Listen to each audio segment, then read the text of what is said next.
तस्करों की आर्थिक कमर तोड़ने में मंदसौर पुलिस को मिली बड़ी सफलता।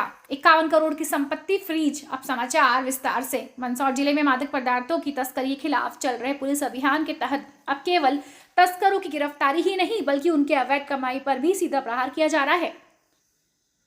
सफेमा कानून के तहत मंदसौर पुलिस ने बड़ी कार्यवाही करते हुए 91.58 करोड़ रुपए की अवैध चल अचल संपत्तियों को फ्रीज करवाया है।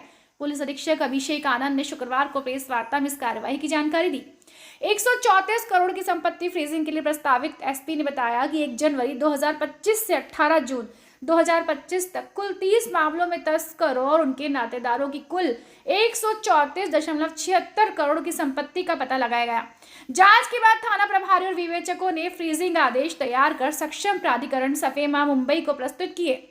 सुनवाई उपरांत इनमें से 26 मामलों में 91.58 करोड़ की संपत्तियों को फ्रीज करने के आदेश कंफर्म कर दिए गए हैं। इन 30 प्रकरणों में से 18 में आरोपी तस्कर पहले से सजा याफ्ता हैं। विशेष न्यायाधीश एनडीपीएस एक्ट ने इन्हें 10 वर्ष की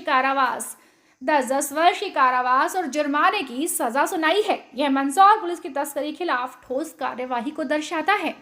फरार आरोपियों पर भी शिकंजा। नवीन भारतीय न्याय संहिता के लागू होने के बाद मंदसौर पुलिस ने धारा 209 बीएनएस के तहत कार्यवाही शुरू की है। ऐसे 6 फरार आरोपियों के खिलाफ केस दर्ज किए गए जो न्यायालय द्वारा जारी उद्घोषणा के बावजूद समय पर उपस्थित नहीं हुए। जनसारंगी न्यूज के लिए प्रमोद जैन की रिपोर्ट।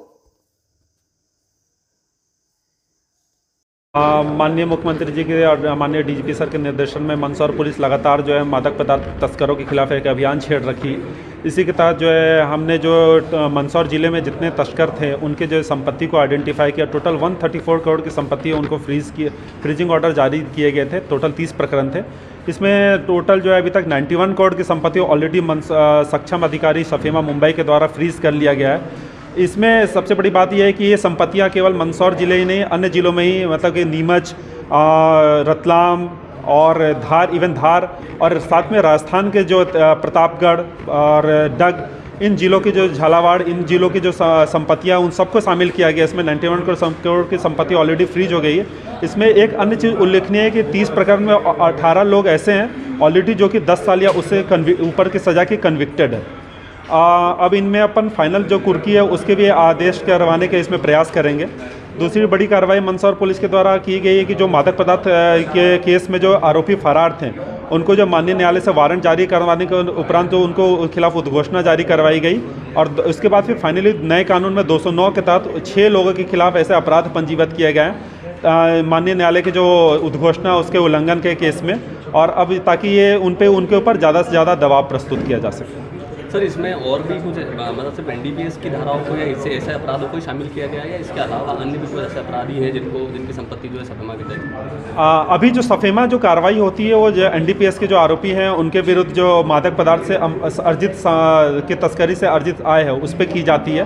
तो ऐसे अपन ने 30 प्रकरण तैयार किए थे जिसमें 18 कन्विक्टेड ऑलरेडी थे। मंदसौर पुलिस की इसमें बड़ी उपलब्धि है कि 30 प्रकरण में 26 प्रकरण ऑलरेडी कन्विक्ट जो लोगों के थे उनको कंफर्म किया गया है और 4 प्रकरण लंबित है, यानी कि 100% अभी तक मंदसौर पुलिस का कार्रवाई में रहा है जो सक्षम अधिकारी सफेमा ने कंफर्म किया। पूरी 100% अभी तक की हमारी रिकॉर्ड रही है।